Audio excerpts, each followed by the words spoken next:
Pennywise voltou a dar as várias caras que ele tem na série It, Bem-vindos a Derry, que chegou ao seu final nesse último final de semana.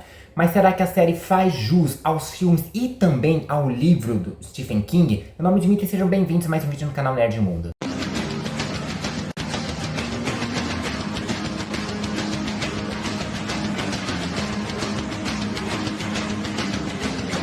Olá, olá e olá, como vão vocês? Tudo bem? Seguinte, de todas as obras que o Stephen King já escreveu, uma das mais conhecidas e mais queridas pelo público é o livro de It, A Coisa, que narra justamente a história de um grupo de crianças conhecido como os perdedores, né, o grupo dos otários, dependendo da tradução também, né, que tem que enfrentar uma coisa maligna, uma entidade cósmica conhecida como Pennywise, o palhaço dançarino. E assim, o livro fez um grande sucesso, teve várias vendas, né, vendeu várias cópias ali também, ganhou uma minissérie depois, ali lá nos anos 80, 90, se não estiver enganado, teve os filmes ali de 2017 e 2019, dirigidos pelo Andy Muschietti, que decidiu fazer uma série ambientada nesse universo dos filmes, só que assim, explorando um pouco mais sobre essa mitologia do Pennywise e da cidade de Derry por si só, né, que os livros até apresentam, mas não aprofundam tanto, né? Então a gente vai fazer essa análise da primeira temporada, sim, essa foi a primeira temporada da série, tá planejando pelo menos ter mais duas aí pra frente, né? Mas a gente vai ver como foi essa primeira temporada, saber se foi boa, se foi ruim, o que teve de bom, o que teve de ruim, se faz jus aos filmes que o Andy Muschietti fez, ou até mesmo a obra original do Stephen King. Mas não antes, é claro, de se inscrever no canal e ativar o sininho para receber notificação de novos vídeos. E deixe seu like, gostei, joinha, curtida, chamem como vocês bem quiserem. Já fez tudo isso, então bora fazer a review de It, Bem-vindos a Derry. Dando uma contextualizada rápido para quem não está familiarizado com esse universo de It, A Coisa, né? A Coisa, a criatura, né, o Pennywise, ela mora na cidade de Derry, que é uma cidade fictícia no estado do Maine, dos Estados Unidos. Na verdade, não é que ele mora em Derry, né? Na verdade, os dois são meio que a mesma coisa, né? A coisa é Derry e Derry é a coisa. Isso já foi dito várias vezes ao longo do livro e também de outras obras do Stephen King também, né? E o que acontece, né? Ela caça as pessoas ali também, principalmente crianças, para devorá-las, né? E depois que ele realiza a matança, ele tira o seu soninho da beleza. Ele passa um bom tempo hibernando, e essa hibernação dura 27 anos até que comece um novo ciclo de caça, de morte, de mau agouro ali, né? Então é sempre assim, sempre ciclos de 27 em 27 anos quando ele desperta da sua hibernação para poder caçar. A história principal do livro se passa em dois desses ciclos diferentes, né? Que é em 1986, se eu não estiver enganado, acho que é nos anos 80, provavelmente 86 ali, né? Que é com esse clube dos otários, né? Que é as crianças que se juntaram para enfrentar o Pennywise, e depois em 2013, né, seguindo essa linha de 27 anos depois, né, com essas mesmas crianças, só que mais velhas, crescidas. Então a história do livro é ambientada nesses dois períodos, né, que vai alternando de passado e presente ali. A série que depois teve nos anos 90 segue uma linha parecida também, de alternando entre passado e presente, né, e depois teve os filmes que foram divididos em dois capítulos, um focando especificamente nos anos 80, né, só que o Andy Muschietti jogou uns 3 anos pra frente, ali em 1989, e consequentemente o segundo filme se passaria ali no ano de 2016, seguindo por essa cronologia que ele adiou um pouquinho ali, né? Mas aí são só detalhes, né? O resto se mantém praticamente o mesmo. E nos livros, né, eles são citados alguns desses ciclos anteriores que acontecem na cidade de Derry, que sempre que um desses ciclos acaba, né, tem meio que uma calamidade que acontece, uma grande catástrofe ali, né, que geralmente é uma catástrofe natural, ou às vezes uma onda de suicídio, uma onda de homicídios e massacres que acontecem na cidade também, para representar o final desse ciclo, né. E a série ela vai adaptar 3 desses ciclos, 3 desses encerramentos, sempre voltando para trás. E a primeira temporada focou no ano de 1962, é claro, 62 baseando na cronologia das obras audiovisuais do Andy Muschietti, né, das adaptações dele, porque se basear pelo livro, se não me engano, acho que seria no ano de 1959 esse ciclo, mas aí é só detalhe, né, não é um tipo de coisa que altera tanto. Vamos falar diretamente da temporada em si, né, que assim, a conexão com os filmes é perfeita, ela tá nitidamente se passando no mesmo universo, se passando na mesma cronologia ali, até porque isso, na verdade, deveria ser o mínimo, é uma obrigação, afinal de contas, quem tá dirigindo a série, quem tá produzindo ali é o mesmo diretor dos dois filmes que a gente teve. Então é óbvio que tem que ter essa conexão, que trabalha magistralmente isso, né, amplia um pouco mais o universo de It também, né? Essa história também, que como eu falei, esses ciclos passados até são mencionados em pequenos epílogos que tem no livro, né? Mas não são tão aprofundados. E aqui ele consegue dar ampliar mais essa história também, mostrar o que realmente aconteceu, não só a calamidade que encerra o ciclo do Pennywise ali também. Eles deram um nome ao longo da série, mas eu não vou lembrar agora qual é o nome. Se eu lembrar, vou colocar aqui na tela pra vocês, né? Mas assim, é muito legal que eles conseguiram pegar aquilo que já existia, mesmo que apenas como menção no livro, e ampliar aquilo e realmente encher de mais coisa ali também, né? Colocar coisas que fazem sentido com a obra, não só dos filmes, mas também o livro. Inclusive, o Andy Muschietti entrou em contato com o Stephen King, né? Ele trabalhou junto, e é isso que é bacana, né? Entrar em contato com o autor original da obra para ter esse respeito pela obra original também. Então teve coisas novas adicionadas aqui, como essa ideia da gaiola que prende o Pennywise ali na cidade de Derry praticamente, né? Que é uma coisa que não existe nos livros, né? Nunca foi mostrado isso, é uma coisa original da série, e é bem interessante isso. E a série trabalha muito bem essa atmosfera que deixa a gente com um senso de perigo o tempo todo, que afinal de contas é uma coisa que acho que muitas obras de terror deveriam ter também, afinal de contas, né? Principalmente aqui, porque a gente não sabe o que vai acontecer também, mesmo as pessoas que já têm um certo spoiler do que vai acontecer no futuro da série, justamente por conta dos filmes e dos livros também, né? Mas assim, a série ela faz questão de deixar a gente preocupado porque não sabe exatamente como vai acontecer. Porque, por exemplo, a gente tem um personagem do Will nessa série, que é o pai do Mike, que é uma das crianças protagonistas lá dos filmes, do livro, né? Então a gente já sabe que ele vai sobreviver, né? Só que o resto a gente não tem essa noção, né? Principalmente depois do primeiro episódio, que simplesmente mata os protagonistas ali, né? Os falsos protagonistas, né? Que é um termo usado geralmente também, né? Que tipo, dá um foco pra uma pessoa ali, pra um personagem que a gente acha que vai ser a peça central, e depois mata ele ali sem dó nem piedade, né? Como acontece, por exemplo, com a personagem da Drew Barrymore no primeiro filme do Pânico, com a moça lá do Psicose, do Hitchcock, né? Então é uma ferramenta bem legal e deixa a gente aflito porque a gente não sabe o que vai acontecer depois. Mesmo que a gente tenha essa segurança com o Will, a gente não sabe quanto aos outros personagens também, né? Tanto que todo mundo é pego de surpresa. Pego de surpresa também não, né? Mas realmente se emociona quando acontece uma outra morte, que é a do Rich também, lá no massacre do Black Spot lá. Então, tipo assim, eles trabalham muito bem esse senso de urgência, esse senso de segurança, mesmo para aqueles que já sabem o que vai acontecer. E o legal não é só as conexões com os filmes, mas também com a obra, né? Com o universo do Stephen King também, né? Como, por exemplo, a participação do Jake Halloran, que é o personagem, o cozinheiro lá do hotel do Iluminado também, né? Então ele tem essa participação que é mencionado no livro, inclusive, que ele fala que salvou o pai do Mike, se não me engano. Acho que no livro é o pai do Mike, e aí na série eles fizeram a mesma coisa também, durante esse incêndio do Black Spot ali também, que é o fechamento do ciclo de 62, como é adaptado, né? Que é uma boate, um bar ali, feito justamente para membros para militares negros ali também, que acabou sendo atacado por um grupo de racistas ali também. Tacaram fogo e tudo, metralharam todo mundo, né? Prenderam ali e jogaram coquetéis molotovs, incendiaram o lugar, né? É uma barbaridade praticamente, né? E assim, a cena, esse episódio é chocante o tempo todo, né? É chocante por conta dessa calamidade que, tipo, apesar do Pennywise aparecer ali, ele meio que aparece só pra fazer um complemento, porque o foco é essa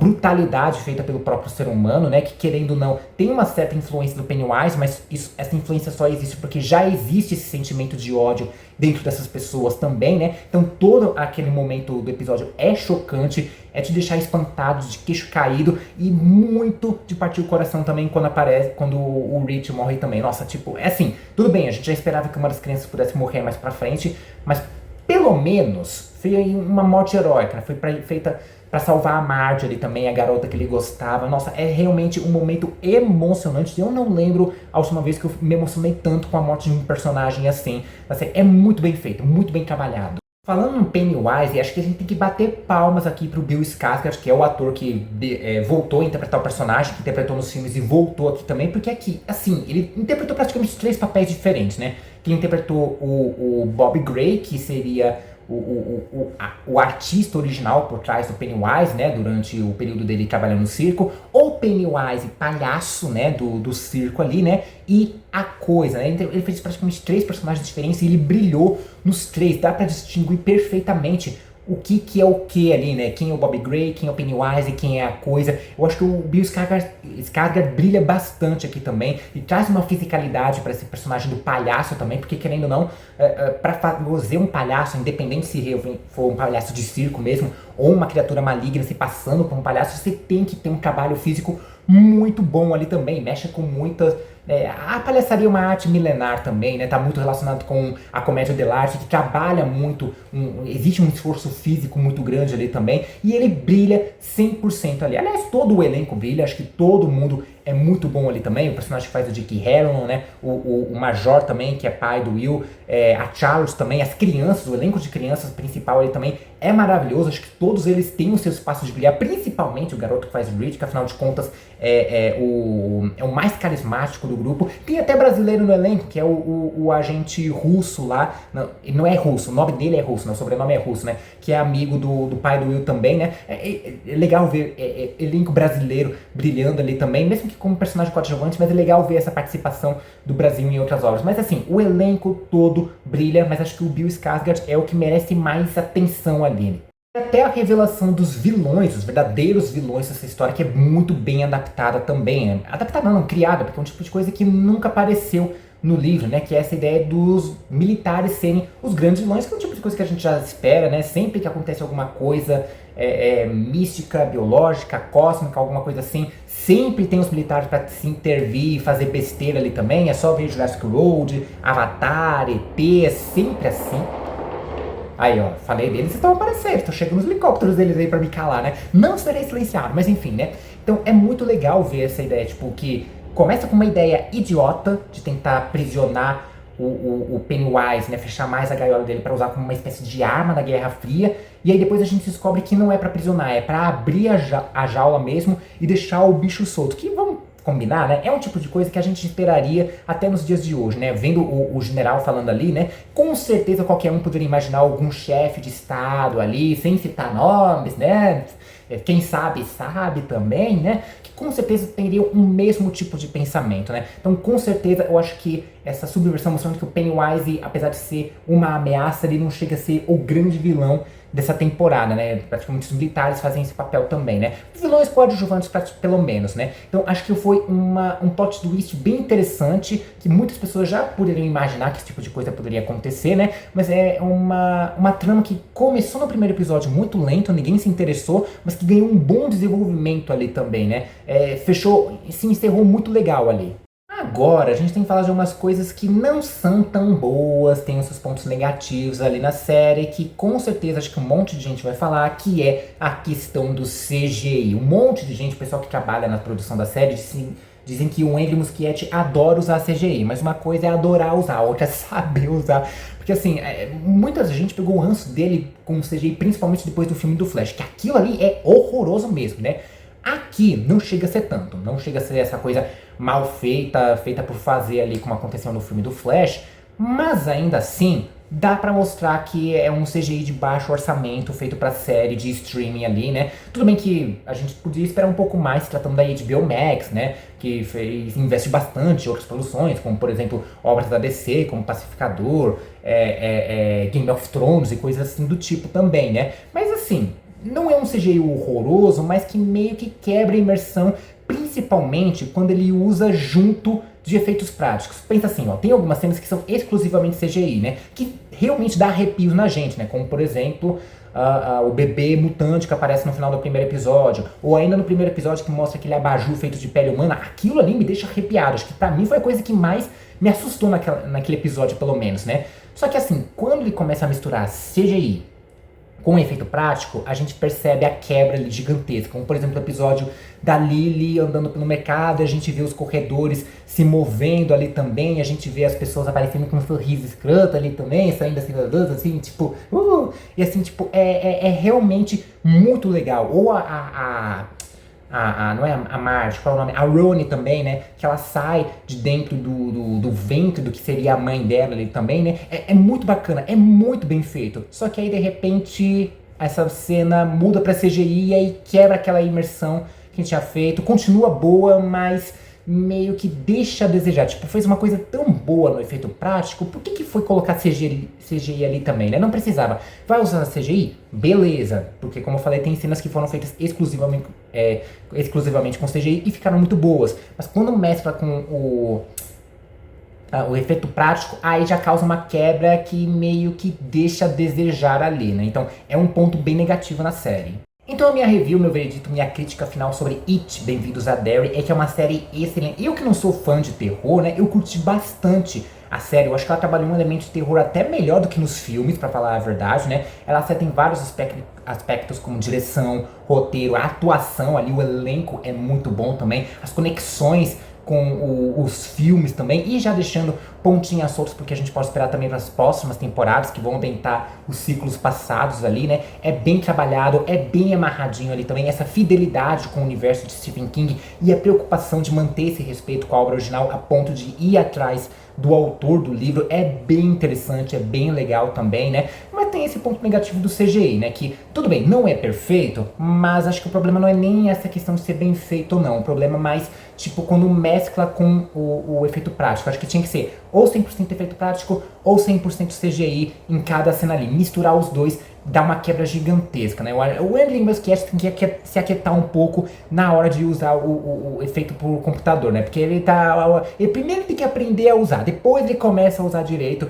para as obras. Que bom que ele gosta, mas precisa aprender um pouco mais ainda, né? Mas tirando isso, a série ela acerta do começo até o final, no terror, no humor também que os personagens costumam trazer aqui também, que é excelente. Eu acho que a química das crianças ali também é muito boa. A série ela acerta em cheio e com certeza deixa a gente esperando para ver o que pode acontecer na temporada seguinte, que vai ambientar acho que no 1935, se eu não estiver errado, pelas contas ali enfim, né? Vai ser uma próxima temporada ambientando outro ciclo e a gente já espera para ver como é que vai ser. Essa é mais uma review, mais um veredito, mais uma crítica minha. Lembrando que eu não sou um crítico especializado, só sou uma pessoa que gosta de consumir esse tipo de conteúdo. Então eu vou dar minha opinião sincera, vou falar o que ficou bom, o que ficou ruim, o que eu curti, o que eu não curti. Mas e vocês, o que vocês acharam? Concordam comigo sobre o que eu falei de It, Bem-vindos a Derry? Ou você acha que eu exagerei? Eu acho que falei mais bem do que deveria, na verdade não é tudo isso? Ou vocês acham que eu falei mal sobre o CGI, que na verdade é perfeito? Deixa sua opinião nos comentários, compartilha esse vídeo pra todo mundo que é fã de It, a coisa, seja a série, o livro ou os filmes, né? Que é fã de uma maneira geral. Não esqueça de se inscrever no canal e ativar o sininho pra receber notificação de novos vídeos. Deixe seu like, gostei, joinha, curtida, chamem como vocês bem quiserem. Vou ficando por aqui, um forte beijo, abraço e falou!